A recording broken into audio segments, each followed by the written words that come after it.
नमस्कार दोस्तों, easy engine Gypsy channel में आपका स्वागत है। दोस्तों, Maruti Gypsy 1.3 litre Gypsy king, उसका हेड गास्केट फट गया था। उसकी वजह से क्या हो गया था कि कूलेंट जो है वो ऑयल चैम्बर में चला गया था, तो इसके लिए गास्केट रिप्लेस करना था। इसकी प्राइस जो है वो 615 रुपया है।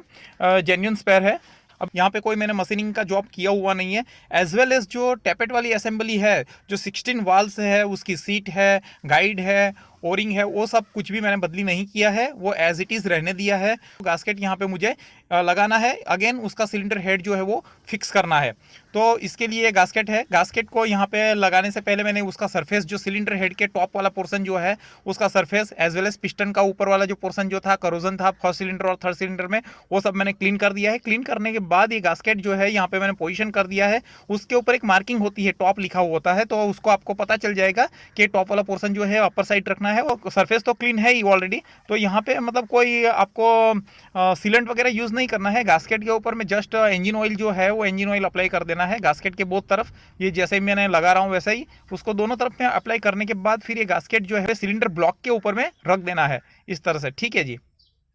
और ये टॉप लिखा हुआ जो है वो ऊपर के साइड पे मार्किंग आएगा। तो मैंने ये गास्केट यहाँ पे रख दिया है। अब ये गास्केट रखने के बाद अभी मुझे क्या करना है कि ये सिलेंडर हेड की जो असेंबली जो है, इसमें जो टैपेट वाल वगैरह है, रॉकर्स है, वो सारी असेंबली एज इट इज़ रखी है। यहाँ पे भी मैंने कोई मशीनिंग नहीं किया है। ये जस्ट उसका जो बॉटम पोर्शन जो है वाल वाला, वो मैंने जस्ट क्लीन कर लिया है। उसमें भी जो करोजन था वो रिमूव कर दिया है, एज वेल एज वहाँ पे वो क्लीनिंग जो था वो मैंने प्रॉपर क्लीनिंग करके ये सिलेंडर हेड जो था वो वैसा का वैसा ही रखा है। एज वेल एज मैंने यहाँ पे जो रॉकर्स के जो क्लियरेंस वगैरह जो भी है वो भी एज इट इज़ रखा है। मैंने यहाँ से सिर्फ कैम शाफ्ट रिमूव किया था।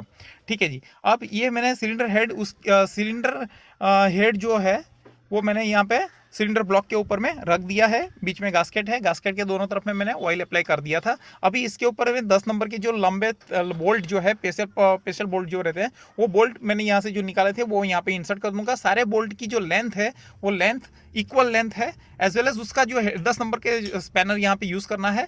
बॉक्स स्पैनर यूज़ करके आप इसको कर सकते हैं, लेकिन इसमें ये है कि 10 नंबर का जो बॉक्स स्पैनर है वो लंबा आएगा, ऐसा उंगली जैसा, तो वो यूज़ करना है। ऐसा छोटे वाला जो 10 नंबर का बॉक्स स्पैनर रहेगा वो चलेगा नहीं, क्योंकि यहाँ पे जगह जो है स्पेस कंस्टेंट रहता है, इसकी वजह से। और मैंने यहाँ पे टी टी स्पैनर यूज़ किया हुआ है, बॉक्स स्पैनर उसके साथ कनेक्ट करके।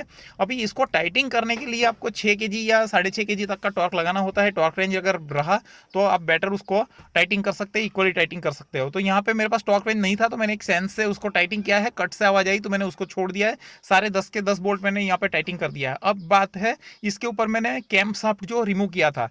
ठीक है जी। अभी मैं कैम शाफ्ट को उसके ऊपर पोजिशन करूंगा। मैंने रॉकर्स वगैरह तो डिस्टर्ब किया नहीं है, एज वेल एज वहाँ पे जो रॉकर्स मैंने डिस्टर्ब नहीं किया। एज वेल एज जो उसका गैप जो है वो मुझे फिलर गेज से मेंटेन करना होता है, 0.15 टू 0.18 और 0.2 से लेके 0.23 तक उसका जो क्लियरेंस है वो मेंटेन करना होता है। अगर ज़रूरत पड़ी तो मैं बाद में मेंटेन कर लूँगा, लेकिन यहाँ पे मैंने जो असेंबली है वो डिस्टर्ब की नहीं है। तो जस्ट मुझे ये कैम शाफ्ट है, कैम शाफ्ट उसके ऊपर रख देना है। थोड़ा उसको पुश करूँगा तो रॉकर्स का जो पेन जो रॉकर का जो स्प्रिंग टेंशन जो है उसकी वजह से वो जो शाफ्ट है, जैसे ही मैं पुश करूंगा तो रॉकर सारे जो उसके साथ कैम के साथ टच हो जाएंगे, और जो कैम जो है वो फिर उसको फॉलो करवाएगा। फॉलोवर्स जो है वो उसको कैम साफ जो रोटेट होगा उससे वो फॉलो होगा। ठीक है जी। तो मैंने कैम साफ यहाँ पे रख दिया है, पोजीशन कर दिया है, और ऊपर से उसको मैं पुश कर दूंगा तो उसके साथ जो जितने भी रॉकर्स है वो रॉकर सारे कॉन्टेक्ट में आ जाएंगे। ठीक है जी। क्योंकि मैंने यहाँ लूज नहीं किया है रॉकर्स, यही है रीज़न। इसके लिए इसको मुझे प्रेस करके यहाँ पे रखना पड़ रहा है, और मैं थोड़ा इसमें थोड़ा स्किल की यूज़ करना पड़ेगा, क्योंकि यहाँ पे मैंने रॉकर्स फ्री नहीं किया है और मैं साफ्ट यहाँ पे लगा रहा हूँ। तो वहाँ पे शाफ्ट जो है वो उसको प्रेशर से वो बैठ रहा है, मैंने ऊपर से फोर्स लगाया है, तो वो ज़रूरी होता है कि वो एकदम बराबर ठीक से बैठे। तो यहाँ पे थोड़ी स्किल की ज़रूरत पड़ेगी, क्योंकि जनरली कैम शाफ्ट अगर लगाना होता है तो रॉकर्स जो है वो सारे के सारे वो उसके चेक नट्स लूज करके उसको फ्री कर देने होते हैं, उसके बाद जो है कैम शाफ्ट बैठता है। लेकिन यहाँ पे मैंने थोड़ा टाइम बचाने के लिए वो रॉकर्स वगैरह जो भी है उसके सेटिंग्स वगैरह मैंने डिस्टर्ब नहीं किया है, एज इट इज़ रहने दिया है, और मैंने ये कैम शाफ्ट जो है वो लगा दिया। अभी कैम शाफ्ट के ऊपर में जो फर्स्ट वाला जो एंकरिंग है बेरिंग, और लास्ट वाला है बेरिंग, वो पहले सबसे पहले मैं लगा दूंगा। उसके बाद वो बाद में जो बीच में जो होल्डिंग्स है वो होल्डिंग के से ऊपर भी 1 2 3 4 5 6 ऐसे नंबर लिखे हुए हैं। तो सॉरी, नंबर जो है 6 नहीं, 1 2 3 4 जैसे इस तरह से नंबर है, तो वो नंबर के हिसाब से मैं उसको लगाऊंगा। उसके ऊपर भी 10 नंबर के बोल्ट है, और मैं टाइटिंग करने के लिए उसको बहुत ही स्किल से ग्रेजुअली टाइटिंग करने जाऊंगा, फिर करते जाऊंगा। ठीक है जी। जी। और ये फिर जो ये जो मैं अभी बिठा रहा हूँ, ठीक है, 1 बाय 1 एक एक जो कैमशाफ्ट को होल्डिंग करने वाला जो है बेरिंग, वो मैं इस यहाँ पे लगाते जाता हूँ, ठीक है। तो इस तरह से मुझे उसके ऊपर रख देना है और उसके ऊपर में 10 नंबर की बोल्ट जो है सारी की सारी बोल्ट उसमें पास कर देनी है, लगा देनी है। और फिर टाइटिंग जो है ग्रेजुअली 1 बाय 1 उसको टाइटिंग करते जाना है और कैमशाफ्ट जो है उसकी प्रॉपर फिटिंग कर लेनी है, ठीक है। कैमशाफ्ट के ऊपर में जो पुली लगेगी है ना, वो पुली के पास में भी एक ऑयल सील रहती है, तो ऑयल सील भी वहाँ पे कैम शाफ्ट के ऊपर इंसर्ट कर दी है मैंने। तो इस तरह से फिर वो हो जाएगा। अभी मैं 10 नंबर के जो सारे बोल्ट है वो बोल्ट मैं यहाँ पे डाले जा रहा हूँ, ठीक है। और कैम शाफ्ट के जो लेफ्ट हैंड साइड पे उसकी कैम शाफ्ट की पुली आएगी, उसमें वुडरप कील डाल के वो पुली जो है उसको सेंटर वाला बोल्ट से टाइट किया जाएगा। और उसके अनदर एंड राइट साइड के ऊपर में आपको CMP सेंसर वाली कैमशाफ्ट सेंसर वाली असेंबली है जो वो उसको लगानी है। जिस तरह से मैंने ओपन किया था वैसी तरह से मुझे यहाँ पे लगाना है, ठीक है। लेकिन विद द हाई स्किल की ज़रूरत पड़ेगी दोस्तों। इसमें कुछ भी मतलब ऐसा टाइटिंग करोगे जो इसमें से थोड़ा भी टेंशन में है साहब, या स्ट्रेस डेवलप हो गया या जामिंग है, तो वो फिर चलने वाला नहीं है, बिल्कुल भी नहीं चलेगा। और आपका इंजन का परफॉर्मेंस है वो भी पुअर हो जाएगा, डाउन हो जाएगा। फिर आपको अगेन वो खोलना पड़ेगा। इसके बजाय क्या है कि इसमें मैंने मशीनिंग का जॉब करवाया नहीं है। सिलेंडर ब्लॉक का जो टॉप सरफेस है उसको मशीनिंग करवाना पड़ता है, सिलेंडर हेड है उसका बॉटम साइड वाला उसको मशीनिंग करनी होती है, टैपेट्स जो जितने भी है टैपेट वाल जितने हैं 16 के 16 उसको रिप्लेस करने होते हैं, सीट बनानी होती है, गाइड डालना होता है, उसके ओरिंग जो है वो डालनी होती है, वो सब डालना पड़ता है, ठीक है जी। तो मैंने अभी ये कैमशाफ्ट है, कैमशाफ्ट की मैं टाइटिंग कर रहा हूँ यहाँ पे, ठीक है। तो कैमशाफ्ट को फुल टाइट कर दूंगा। तो इसे 1 बाय 1 ऐसा यहाँ पे देखिए दोस्तों, यहाँ पे कोई चांस लेना नहीं है कि मैं रीओपन करके फिर उसको करूँगा। तो जो भी फिटिंग करनी है वो प्रॉपर करनी है। और पहले मतलब वो सब मतलब स्पेयर्स जितना भी है, इवन कैमशाफ्ट को भी मैंने उसको क्लीन कर लिया है। उसके ऊपर भी जो मतलब ऑयल के जो आप देखोगे तो उसके ऊपर ऑयल की साइन आ जाती है, या फिर कोई जो भी कहीं पे कुछ वैसा है तो वो क्लीनिंग वगैरह, क्लीनिंग इज़ मस्ट। इंजन जब भी खुलता है क्लीनिंग इज़ इंस्पेक्शन, उसको आप क्लीनिंग है वही आपका इंस्पेक्शन है। तो उसको क्लीनिंग करके अच्छे से उसको आपको रखना है। और जब भी असेंबली चालू करोगे बिफोर डैट वो सारे स्पेयर्स जो है वो क्लीन होना बहुत ज़रूरी है। एज वेल एज वहाँ पे कोई डैमेज है कि नहीं वो फिजिकल चेक्स भी कर लेनी है।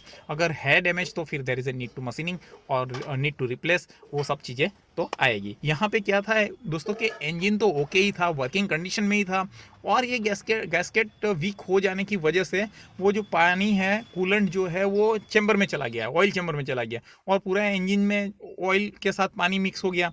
तो फिर वो प्रॉब्लम क्रिएट हो गया उसमें। तो अभी मुझे रिप्लेस करना था। अभी रिप्लेस करने के लिए अगर मैं इंजन ओवरऑलिंग में जाता हूँ तो there is a lots of expenditures, बहुत सारे एक्सपेंडिचर्स आएगा।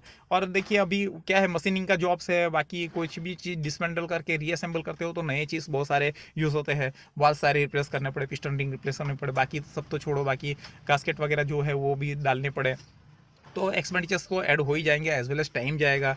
तो ये सब चीज़ें में मुझे जाना नहीं था, इसलिए मैंने ऐसा मतलब सिर्फ गास्केट ही रिप्लेस करना था, तो मैंने इस तरीके से किया हुआ है। अगर आपको भी कभी इन फ्यूचर इस तरह की प्रॉब्लम अगर में है, और अगर आप इंजन, जैसे मैंने आगे वाले वीडियो में बताया था कि इंजन ऑयल जो है वो मैंने ड्रेन कर दिया, जो पानी वाला इंजन ऑयल था वो ड्रेन कर दिया, और कूलेंट पूरा ड्रेन कर दिया। उसके बाद में मैंने यूज्ड ऑयल अंदर डाल के फिर उसको क्रैंकिंग कर लिया, फिर एक स्टार्ट ले लिया, और विदाउट पानी डाले, मतलब कूलेंट नहीं है इंजन जैकेट के अंदर में, और स्टार्ट ले लिया, और फ्यू मिनट्स चालू करने के बाद फिर मैंने उसको बंद कर लिया और इंजन ओके करके फिर बाद में मैंने डिसमेंटल करना चालू किया। और डिसमेंटल करके जब भी मैंने डिसमेंटल किया तो उसके पहले भी मैंने एक बार इंजन को स्टार्ट ले लिया था, स्टार्ट करके देख लिया था कि ओके है कि नहीं, ठीक है जी। तो अभी मैंने ये चीज़ चेक करके फिर मुझे अभी एक ही चीज़ करनी थी, गास्केट रिप्लेस करना था, तो जस्ट गास्केट रिप्लेस कर दिया और ऑयल में नया डाल दूंगा। तो जो 30,000 रुपीज़ मेरे जाने वाले थे जेब से, उसके जगह पे अभी इसमें 3,000 भी नहीं हो रहे हैं दोस्तों।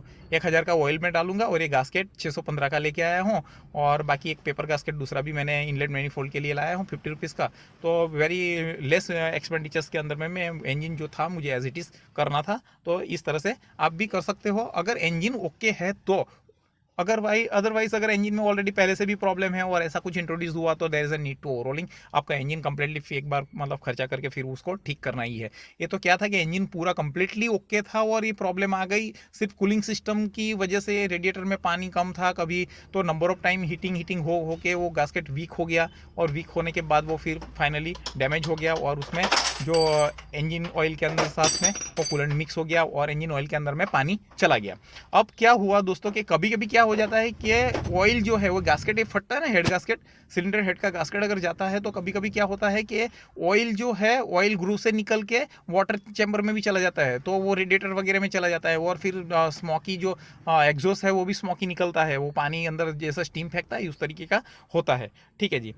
अभी यहाँ पे मैंने देखिए ये सब तो कर दिया है, मैंने कैमशाफ्ट पुली वगैरह भी लगा दिया और ये फाइनल टाइटिंग कर दिया है। ये देखिए ये भी मैंने कैमशाफ्ट जो कैम CMP सेंसर जो है कैमशाफ्ट सेंसर वो भी लगा दिया है। ये पूरा असेंबली मेरा ऐसा ही इस तरह से रेडी हो गया है। ठीक है, ये देखिए मैं अभी ये रॉकर्स वगैरह भी मैं हिला के चेक कर रहा हूँ कि मेरा सेटिंग बराबर ओके है कि नहीं, क्योंकि इसमें क्या है टाइमिंग मिलाना होता है।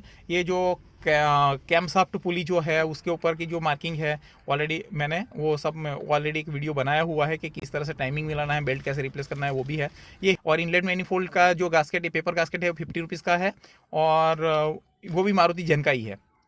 ठीक है, और ये मैंने कवर जो है टैपेट कवर के अंदर में जो ओरिंग है वो ओरिंग 150 रुपीज़ का लाया हूँ, नहीं 120 रुपीज़ का लाया हूँ। तो ये भी मारुति जन का है, जेन्युइन स्पेयर है, तो ये मेरे को अवेलेबल लोकल मार्केट से हो गया था, तो मैंने ये लेके आया हूँ और इसमें मैं इसको इंसर्ट कर दिया है और फिटिंग कर दूंगा। ठीक है जी।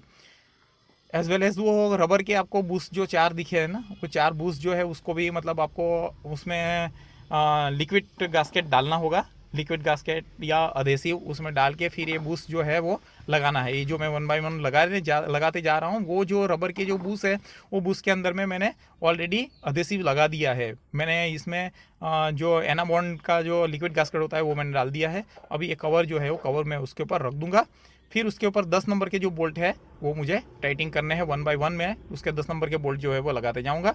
ठीक है, तो ये सिलेंडर का जो टैपेट कवर है वो टैपेट कवर भी यहाँ पे लग जाएगा। अगर सही ढंग से नहीं बैठा है तो फिर वहीं से ऑयल आएगा, बाहर ऑयल आएगा, तो फिर वो ऑयल को कवर करने के लिए फिर कहाँ, तो फिर आपका जो ओरिंग जो है, ओरिंग अगर आपको जेन्यून नहीं मिली है, मतलब जेन्यून तो 120 रुपये में तो जेन्यून नहीं होगी आई थिंक, लेकिन वो ठीक है, अच्छी है। तो जो भी मटेरियल्स मैंने दिखाया यहाँ पे पेपर गास्केट वगैरह, तो पेपर गास्केट और ये ऑयल ओरिंग वगैरह जो भी डाला है वो मतलब प्रूवन है, कोई दिक्कत नहीं है, आप लेके उसको यूज़ कर सकते हो। अगर आपके टैपेट कवर में से भी अगर कहीं से ऑयल स्पिलेज कर रहा है तो आप उसको रिप्लेस कर दीजिए, घर पे ही रिप्लेस कर सकते हैं, कोई दिक्कत नहीं है। एज वेल एज ये कवर भी जो मैं है, ये कवर भी नया लाया है, 350 रुपीज़ का आया है। वो स्विफ्ट डिज़ायर का 2009 मॉडल का जो स्विफ्ट डिज़ायर है उसका एक कवर है। तो ये कवर भी उसके जो फास्टनर्स है वो टूट गए थे, साइड वाले जो होल्डिंग्स जो करने वाले होते हैं, तो ये कवर भी मैंने नया लिया हुआ है ताकि उसमें डस्ट वगैरह कुछ जाए ना, वेदर प्रूफ रहना चाहिए। तो फिर मैंने इसको भी रिप्लेस कर दिया है। इसके ऊपर भी 10 नंबर के बोल्ट है, वो बोल्ट आपको जस्ट डाल देने हैं, कुछ मतलब कुछ स्पेशल टूल्स की कोई ज़रूरत नहीं है। 10 नंबर का बॉक्स स्पैनर या रिंग स्पैनर से भी आप उसको टाइट कर सकते हो। ठीक है जी, तो मैं 10 नंबर के बोल्ट जो है वो टाइटिंग कर लेता हूँ। अब ये मेरा कवर तो फिट हो गया है। ठीक है, अब ये जो पुली मैंने निकाली थी उसके ऊपर में जो सेंटर में जो बोल्ट है वो 17 नंबर का है, 17 नंबर का बोल्ट जो है उसको मैं होल्ड करूँगा। ठीक है, उसको होल्ड करके वो बाकी के जो पुली के ऊपर में 10 नंबर के बोल्ट जो निकाले थे वो सारे 10 नंबर के बोल्ट्स जो है वो 1 बाय 1 में टाइटिंग कर दूंगा, तो ये पुली भी वहाँ पे होल्ड हो जाएगी। ठीक है, तो ये पुली यहाँ लगा देनी है। तो मैंने देखिए सेंटर वाला बोल्ट जो है उसको फिक्स करने के लिए आप बॉक्स स्पैनर यूज़ कर सकते हो, उसके साथ ही एल शेप की टॉमी लगा के उसको रेस्ट कर दीजिए, और फिर बाद 1 बाय 1 आप उसके जो बोल्ट है 10 नंबर के बोल्ट, वो पुली के ऊपर 5 बोल्ट है उसको आप टाइटिंग कर लीजिए। ठीक है, ये देखिए पुली तो टाइट हो गई। अभी मैं ये फैन जो है ना, रेडिएटर कूलिंग फैन वो मैं लगाऊंगा। उसके पहले मैंने पुली जो है वो वाटर पंप के जो 4 स्टड है, 4 स्टड के अंदर में मैंने पुली पहना दी है। पुली के पहनाने के बाद में ये जो रेडिएटर कूलिंग फैन जो है, कूलिंग फैन उसको लगा दूंगा। उसके ऊपर में 4 नट लगानी है, 10 नंबर की नट जो मैंने निकाली है वो 4 नट लगा दूंगा, तो ये पुली भी फिक्स हो जाएगी और रेडिएटर का जो ये कूलिंग वाटर फैन जो है वो भी फिक्स हो जाएगा। तो मुझे 4 नट है 1 बाय 1 उसको बस जस्ट टाइटिंग कर लेना है, तो ये भी फिक्स यहाँ पे हो जाएगा। ऑलरेडी मैंने ये इधर हाथ से तो 4 स्क्रू जो है वो मैं पहले लगा देता हूँ, उसके बाद रिंग स्पैनर से उसको टाइटिंग करना है, नथिंग एल्स। उसको मतलब वो तो एकदम सिंपल है। जैसे ही नीचे पुली के ऊपर में 5 बोल्ट 10 नंबर के लगे, जैसे ही इसके ऊपर 4 नट 10 नंबर के फिक्स करने हैं।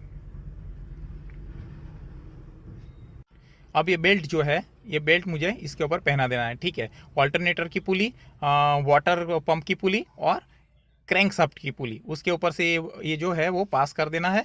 और ये ऑल्टरनेटर जो है, ऑल्टरनेटर को अगर मैं बैक साइड पे पुल करके फिर मुझे उसके ऊपर 12 नंबर की बोल्ट जो है वो मुझे टाइट कर देनी है। देखिए मैंने टॉमी लिया है, टॉमी से ये ऑल्टरनेटर जो है उसको बैक साइड पे खींच रहा हूँ, ताकि बेल्ट पूरा कंप्लीट सफिशिएंट टाइटिंग, ओवर टाइट भी नहीं करना है और लूज टाइटिंग भी नहीं करना है। तो इसको, ये जो बेल्ट है उसको मैं इधर जो स्पैनर है, मतलब ये ऑल्टरनेटर के ऊपर में जो 12 नंबर की बोल्ट लगी है, वो बोल्ट को मैं जस्ट टाइट कर दूंगा, है ना। तो बेल्ट का टेंशन देखते हुए ये चीज़ करनी है, एक्सेस टेंशन भी नहीं चलेगा, नहीं तो फिर वो बेरिंग्स के फेल्यूर्स दे सकता है, वाटर पंप का फेल्यूर दे सकता है। तो एक्सेस टाइटिंग भी नहीं करना है और लूज़ भी नहीं रखना है, अगर लूज़ रखोगे तो फिर वो आवाज़ करेगा, ठीक है। तो इस तरह से उसको टाइटिंग कर देना है, ये जस्ट होल्ड करके रखना है। और फिर 12 नंबर की बोल्ट जो है वो इसके ऊपर जो ऑल्टरनेटर के ऊपर 12 नंबर की बोल्ट है उसको टाइटिंग करके उसको पोजीशन कर देना है। तो इस तरह से ये बेल्ट जो है वो लग जाएगी। अब ये एग्जॉस्ट मैनिफोल्ड जो है, अभी उसमें तो मैंने कुछ अगर खोला नहीं था, खाली उसके उसके ऊपर में जो स्टड के ऊपर में जो 12 नंबर की नट थी वो नट सारी मैंने रिमूव कर दी है, वो रिंग स्पैनर से निकल जाती है, ठीक है। तो रिंग स्पैनर से ही टाइट भी हो जाएगी। ये जो सिलेंडर हेड जो है, सिलेंडर हेड के ऊपर में ये जो सारे स्टड जो है, स्टड के अंदर में इसको मुझे ये एग्जॉस्ट मैनिफोल्ड जो है वो उसको पहना देना है। और फिर ऐसे जैसे मैं टाइटिंग कर रहा हूँ रिंग स्पैनर से सारे नट जो है वो टाइटिंग कर लेनी है, ठीक है। ऐसे 1 बाय 1 टाइटिंग करते जाना है। और यहाँ पे मैंने एक मेटल गास्केट जो निकाली थी, वो मेटल गास्केट वापस लगा देनी है। वो अगर सही तरीके से निकाला है तो आपको मेटल गास्केट है उसको भी रिप्लेस करने की ज़रूरत नहीं है, तो वही पुरानी वाली गास्केट लग जाएगी। यहाँ पे भी कोई अधेसिव वगैरह यूज़ नहीं करना है, जस्ट उसको रख देना है, गास्केट को जिस तरह से निकाला था उसी पोजीशन में उसको रख देना है और ये सब पहना देना है। और ये जो हीट ट्रांसफ़र कवर जो है, ये कवर जो है उसके ऊपर 10 नंबर की 2 नट लगी रहती है, मैंने 2 ही नट निकाली थी और वो कवर भी मैंने रिमूव नहीं किया था। तो मिनिमम ओपनिंग में मुझे ये सब करना था, तो इसीलिए मैंने ये मतलब कम्प्लीटली जो एग्जॉस्ट पाइप वगैरह है रिमूव करके बाहर नहीं निकाला, सिर्फ जस्ट उसको सिलेंडर हेड है, सिलेंडर हेड के पास से उसको रिमूव करके सिलेंडर हेड को मैंने बाहर निकाल लिया था, ठीक है जी। तो ये अभी मैंने टाइटिंग कर लिया है, ठीक है। इसको फुल टाइट कर लेना है ताकि वहाँ पर कोई लीकेज वगैरह आएगा नहीं। और मैं ये 10 नंबर का जो नट 2 बोल्ट जो है उसके एग्जॉस्ट कवर के ऊपर में, एग्जॉस्ट मैनिफोल्ड के कवर के ऊपर में वो कवर बोल्ट में टाइटिंग कर रहा हूँ, ठीक है जी। तो इस तरह से ये भी यहाँ पे टाइट हो जाएगा। ये देखिए दूसरा बोल्ट है उसको भी मैं टी स्पैनर से टाइट कर देता हूँ, ठीक है। तो ये कवर भी यहाँ पे फिक्स हो गया। अगर वो लूज़ रहेगा तो दोस्तों फिर इंजन कभी वाइब्रेट वगैरह करेगा लो आरपीएम में, तो उस टाइम पे वो आवाज़ दे सकता है। ये इनलेट मैनिफोल्ड है, ठीक है। इनलेट मैनिफोल्ड में ये गास्केट लाया हूँ 50 रुपीज़ का, पेपर गास्केट है। अब ये पेपर गास्केट लगाने के लिए भी ये जैन का, मारुति जैन का है, ठीक है। जो अवेलेबल हुआ दोस्तों वो यूज़ किया है, ऐसा कुछ स्पेशलिटी नहीं था कि 1.3 का जिप्सी किंग का ही चाहिए, और फिर वो तो समवॉट सिमिलर था ही, तो मैंने फिर ये ले लिया पेपर गास्केट। और ये पेपर गास्केट मुझे 50 रुपये में मिला है, 115 की प्रिंट थी लेकिन ये 50 रुपीज़ का आता है। इसको मैंने देखो पहना के मैं चेक कर लेता हूँ कि बराबर सही है कि नहीं, ठीक है। वो मैंने चेक कर लिया। अब मैं इसके ऊपर भी ऑयल लगा दूंगा। ये देखिए पहले सिलेंडर हेड जो है, सिलेंडर हेड के ऊपर वाला जो सरफेस है वो तो मैंने ऑलरेडी क्लीन करके रखा ही है ना। तो उसके ऊपर मैं ये ऑयल अप्लाई कर देता हूँ, गास्केट पहना दूंगा फिर बाद में लगा दूंगा। ये जैसे मैंने बताया कि इनलेट मैनिफोल्ड वाले जो सरफेस है वो सरफेस के ऊपर भी ऑयल अप्लाई कर देना है, तो मैंने लाइट ऑयल अप्लाई कर दिया है। वो ज़्यादा ऑयल भी अप्लाई नहीं करना है, हल्का सा ऑयल अप्लाई कर दो ताकि वो बराबर एकदम मतलब फिटिंग बराबर हो, कोई एयर अंदर सकिंग ना हो। जब भी हम टाइट कर देते हो तो इनलेट मैनिफोल्ड में कहीं से मतलब एयर सक ना करे और उस तरीके का कोई प्रॉब्लम ना हो, इसीलिए ये करना होता है। तो दोनों सरफेस के ऊपर मैंने ऑयल अप्लाई कर दिया। अब मैं गास्केट पहना देता हूँ, ठीक है। गास्केट का भी जो आपको मतलब इसमें क्या है, वाटर ग्रुप वाला जो पोर्सन है वो उससे पता चली जाएगा, उल्टा सुल्टा का कोई सवाल ही नहीं उठता है, एक ही पोजीशन में वो बैठेगा तो उल्टा नहीं लग पाएगा वो। और उसको अच्छे से मतलब सरफेस के साथ सटा दीजिए, बीच में ही मत छोड़ दीजिए, नहीं तो फिर फट जाएगा। जब भी वो लगाने जाओगे इनलेट मैनिफोल्ड जैसे ही उसके पास में जाके प्रेस करने जाओगे तो फट जाएगा, इसलिए उसको साथ में सटा देना है पूरा वो वाली सरफेस पे। ये देखिए मैंने सटा दिया है, ठीक है। अब ये इनलेट मैनिफोल्ड जो है उसको वहीं पर मैंने उठा के उसमें इंसर्ट करना है, कुछ करना नहीं है, जैसे ही मैंने निकाला था वैसे ही उसको पोजीशन कर देना है, वो स्टड के अंदर में इसको पहना देना है। ऐसे लाइट वेट है, कोई ज़्यादा वेट नहीं होता है, तो ये इसको आपको पहना देना है इस तरह से। ठीक है, वायरिंग वगैरह देखना है कि कहीं कुछ दब ना जाए, तो ये सब ये मैंने इसमें ये लगा देना है। ये देखिए मैंने पहना दिया। ठीक है, तो ये पोजीशन हो गया। अब उसमें 12 नंबर की जो नट है वो नट रिंग स्पैनर से टाइट करते जाना है। रिंग स्पैनर से टाइट हो जाएगी 12 नंबर की, both upper side lower side, बहुत सारी नट जो है, जैसे एग्जॉस्ट मैनिफोल्ड में अपर नट 12 नंबर की और बॉटम वाली नट, सारी नट जो है वो रिंग स्पैनर से टाइट होती है, वैसे भी इसमें भी रिंग स्पैनर से टाइट हो जाएगी सारी की सारी। ठीक है, तो ये 1 बाय 1 मैं टाइटिंग कर लेता हूँ। अभी एसेसरीज़ का पार्ट है, एसेसरीज़ का पार्ट जो है वो फिटिंग करेंगे। ठीक है, कैम सब सेंसर का कवर लगाया, अब वायरिंग वाला पार्ट जो है वो लगा देते हैं। ये इग्निशन कॉइल, ठीक है, उसको इंसर्ट कर देना है इसमें।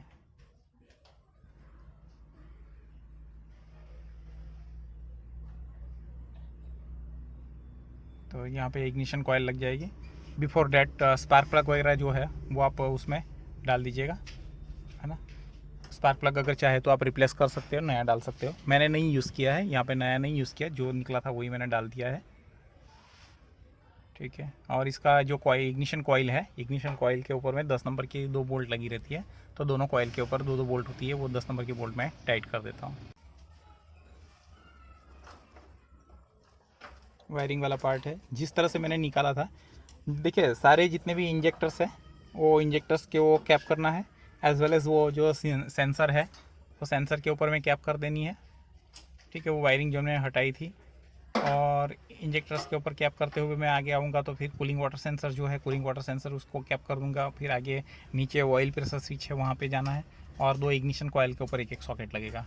तो इसमें वायरिंग वाला पार्ट में भी कुछ ज़्यादा है नहीं, सिर्फ पुश टाइप सॉकेट है, तो आपको उसका जो लॉक है वो लॉक निकाल के आपको जस्ट रिमूव करना होता है, और इंसर्ट करने के टाइम पे तो ऊपर रख के सीधा प्रेस कर देना है, तो वो बैठ जाएगा। ठीक है, तो इसमें जितने भी मैंने जब वायरिंग वाला पार्ट जो मैंने निकाला था, तो जितने सॉकेट निकाले हैं वो सॉकेट मुझे री इंसर्ट करना है, वही पोजीशन में वही सीक्वेंस में मैं लगाते जाऊंगा। ठीक है, और वायरिंग वाला पार्ट जो है वो कंप्लीट हुआ है। दोस्तों इसमें क्या है, वायरिंग जो है वो बहुत मायने रखता है। अगर वायरिंग में थोड़ा भी फॉल्ट है या लूज़ कॉन्टेक्ट है, तो जो इंजन जो है वो स्टार्ट नहीं लेता है, या तो फिर क्विक स्टार्ट नहीं लेता है, ऐसा कुछ भी प्रॉब्लम इंट्रोड्यूस होता है, तो कृपया उसको क्या करना है कि वो जितने भी सॉकेट्स है वो सॉकेट को क्लीनिट से क्लीन कर लेना है, और वो कम्प्लीटली क्लियर है, एज वेल एज जो मेल फीमेल दोनों पार्ट है वो दोनों पार्ट को अच्छे से क्लीन कर लेना है, क्लीनिट से करना। मैंने ऑलरेडी वो चीज़ कर लिया है। अभी ये सारे सॉकेट्स जो है, जितने भी सेंसर्स है, एक्चुएटर्स है,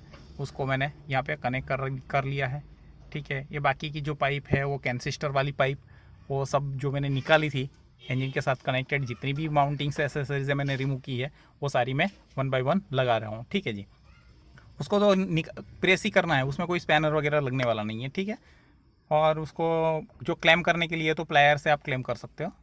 मैंने जितना भी मतलब यहाँ पे फिटिंग किया हुआ है वो सारे मैंने अब जो भी है वो विद सियोरिटी के साथ मैंने किया है, मतलब प्रेजेंस ऑफ माइंड और कॉन्सेंट्रेशन के साथ किया हुआ है। तो क्या है दोस्तों कि प्रॉब्लम्स कम आने के चांसेस कम हो जाते हैं, एक्चुअली नहीवत चांसेस हो जाती है। अगर इस तरह से मैं फिटिंग कर रहा हूँ तो मेरा गाड़ी ऑलमोस्ट पहली बार में ही चालू हो जाना चाहिए। There is no need to any other settings, कि मैं सेटिंग करके फिर उसमें परेशान होकर गाड़ी स्टार्ट ले, ऐसा नहीं होना चाहिए, क्योंकि मैंने प्रॉपर फिटिंग की हुई है और टाइमिंग वगैरह भी सही से मिलाया है। तो मेरा काम मतलब एकदम अगर एक्यूरेट है ही, तो मुझे नहीं लगता कि कोई किसी तरह का ऑब्स्टकल्स आए या कोई सेटिंग करनी पड़े। ठीक है जी, तो एयर फिल्टर वगैरह भी मैंने यहाँ पे फिक्स कर दिया है। ठीक है जी,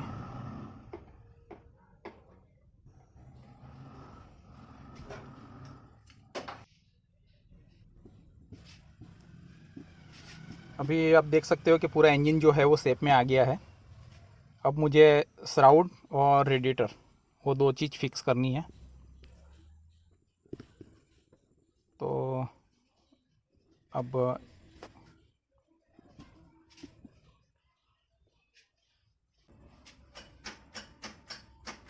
बिफोर डैट मैं इसको स्टार्ट कर लेता हूँ। ठीक है, कूलिंग वाटर डालने से पहले मैं एक बार इसको चालू कर लूँगा। इंजन ऑयल तो मैंने पहले ही डाल रखा है, तो कोई दिक्कत नहीं है। ठीक है। तो मैंने ये स्टार्ट कर लिया, इंजन मेरा सक्सेसफुली स्टार्ट हो गया। नो डाउट थोड़ा लंबा सेल लिया, लेकिन एक्चुअली क्या है दोस्तों कि इसमें अगर प्रॉब्लम होती तो फिर वो मुझे वो कुछ चेक करना पड़ता, as well as setting, timing, वो सब देखना पड़ता। लेकिन ये सक्सेसफुली मेरा ऑन हो गया, तो कोई दिक्कत नहीं है, ठीक है जी। तो अभी मैं इसमें रेडिएटर वगैरह लगा देता हूँ, तो मेरा काम हो जाएगा।